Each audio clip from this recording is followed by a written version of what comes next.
Hello YouTube friends, this is Greg. Thanks for stopping by. Wanted to have a brief chat and an update of some of my Norlunds. I think this is all of them except a couple of the pack saws. So let me turn this around and I'll give you a quick tour of some of my favorite axes ever. Hang on. Alright, this makes a wonderful group photo. The first axe I ever had was a Robert Mann edge tool hatchet that looked just like this little OA Norlund. I had loaned it out to a friend who put a chip in it, so I've kept it with the other Robert Mann edge tools and just had the Norlunds out today.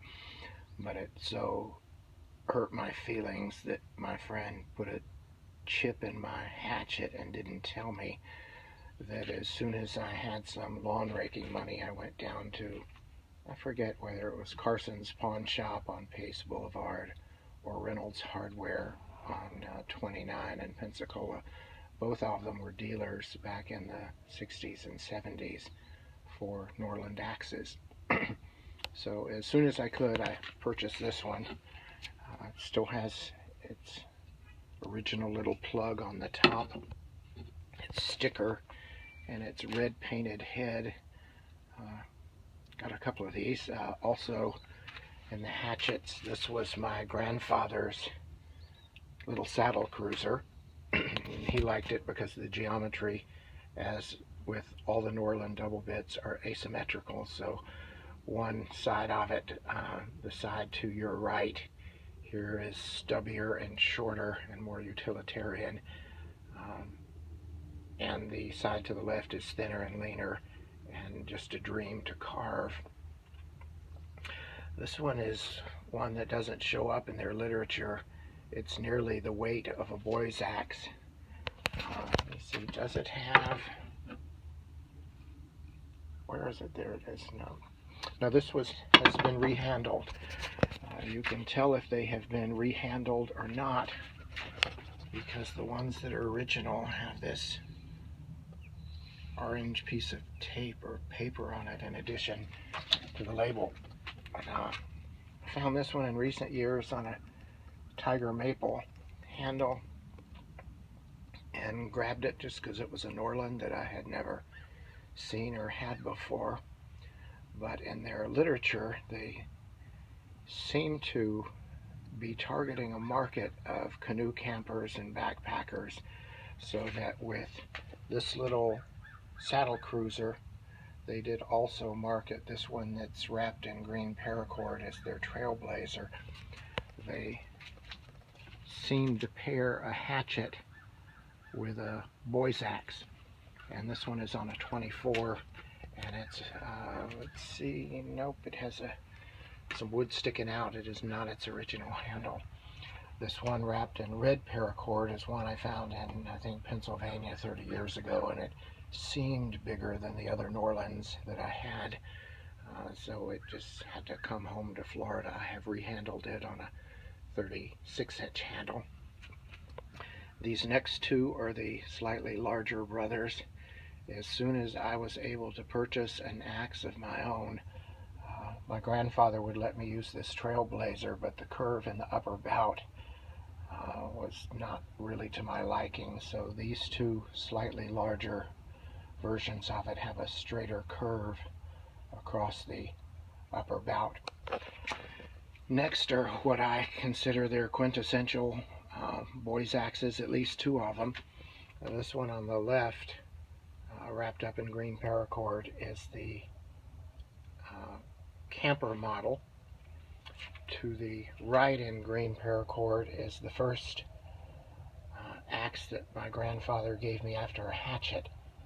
Let me see if I remember the progression of these. On the occasion of my 5th birthday, he bought me a J. Robeson American Cutlery Barlow style folder. Made the women in my life absolutely crazy.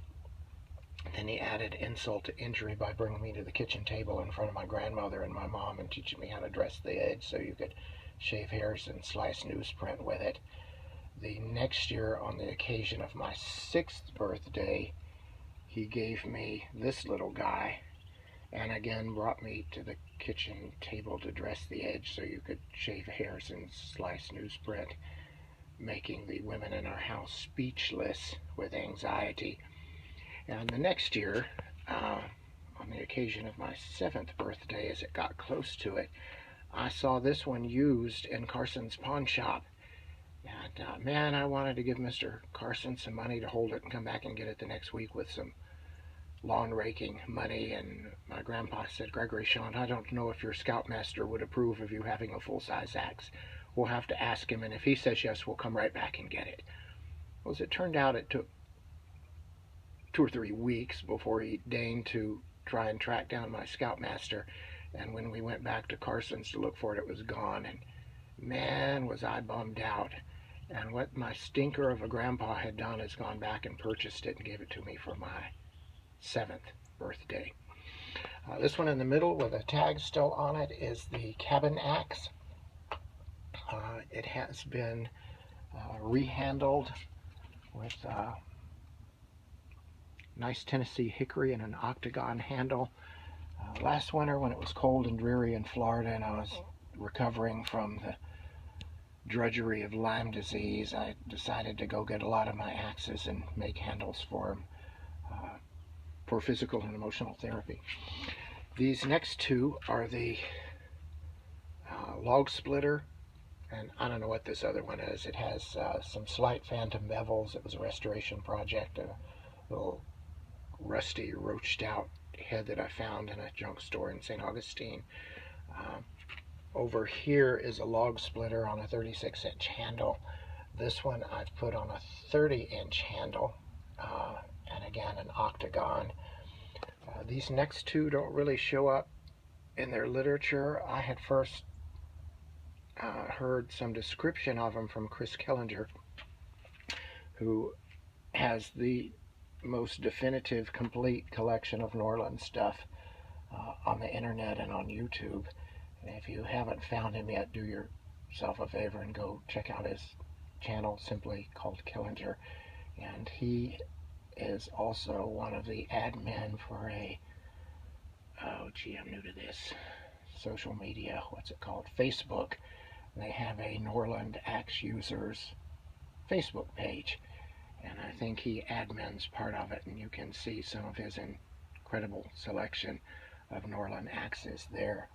So I have two of these big log splitters. One of them is just under 4 pounds, 5 pounds, and this one with the paracord wrapped in red is just over 5 pounds, almost 5.5. These other two look like classic American felling axes with rounded poles and phantom bevels. And then here in the middle are two that are bigger than the camper or the cabin axe. This one's on its original handle. It doesn't appear anywhere in their literature. Found it in a junk store, had to bring it home because it said Norlund. And then this little guy that has a very similar head that I have rehafted on Tennessee hickory and an octagon handle. So these are my Norlund treasures that I've had over the years. Still my hands-on favorite. Because of their age, I'm slowly moving them out of my bushcraft kit to replace them with some newer axes from Council Tools. But in my view, these have been my favorites over the course of my life, and the ones that if it's just me in a 24 or 72 hour scenario of me out in the woods playing, or me at the log pile with my preference, these will be the axes that I'll have with me. So thanks for stopping by and checking out my latest update. If you really want to see who has the ultimate collection of Norlunds, again, go check out Chris Killinger and his channel. An amazing collection of axes by O.A. Norlund, and he has probably the greatest depth and breadth of knowledge about Norlund Axes of anybody I've met, and as I've mentioned before, just genuinely a good guy. Thanks so much for stopping by, and see you the next time. Bye.